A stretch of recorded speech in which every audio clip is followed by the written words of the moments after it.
네, 마치 팥이 없는 찐빵처럼 지난해 여름 햄버거에는 이게 빠져 있었습니다. 토마토입니다. 긴 장마로 토마토 값이 천정부지로 올랐기 때문이었습니다. 이 햄버거에서 토마토를 빼는 대신에 가격을 좀 내리거나 다른 채소나 소스를 더 주는 업체들이 여럿이었죠. 이 몸값 귀해진 건 배추도 마찬가지였습니다. 한동안 포장김치가 판매되지 않았고요. 식당이나 급식에서도 이 배추김치 먹기 어려웠습니다. 이번에는 대파입니다. 이 겨울부터 가격이 치솟으면서 이젠 아예 집에서 직접 대파를 길러 먹는 이른바 팥테크까지 유행입니다. 매년 반복되는 농산물 파동일 뿐일까요? 아니면 기후위기가 일상에까지 직접 영향을 미치고 있는 걸까요? 이 문제는 직접 대파 산지에 다녀온 신방실 기상 전문 기자가 짚어봅니다. 대파 소매 가격은 지난달 1kg에 7,000원에 육박해 1년 전 2,000원대에서 3배 넘게 올랐습니다.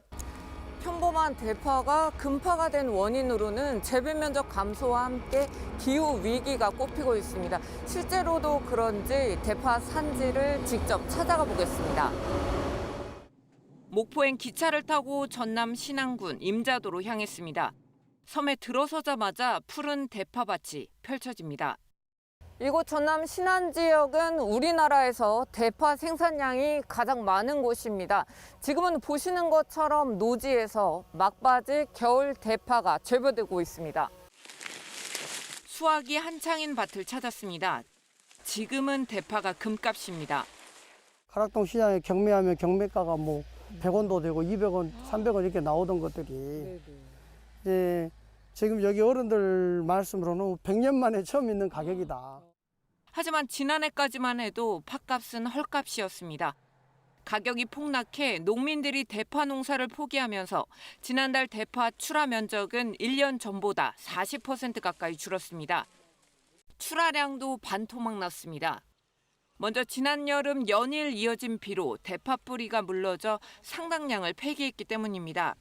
너무 이제 장마 기간이 길고 비가 많이 오다 보니까 얘들이 크지를 못했어요. 생산량이 엄청 감소한 거예요. 이게 습해에 약하거든요.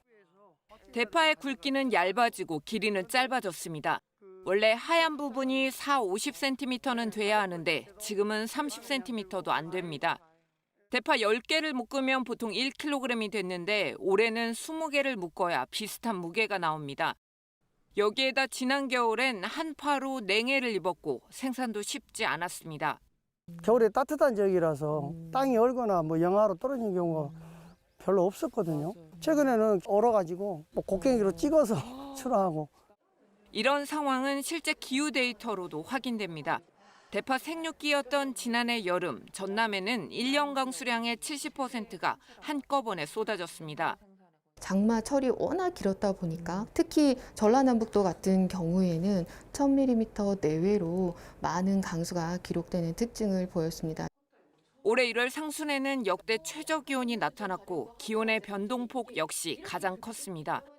농민들은 앞으로가 걱정입니다.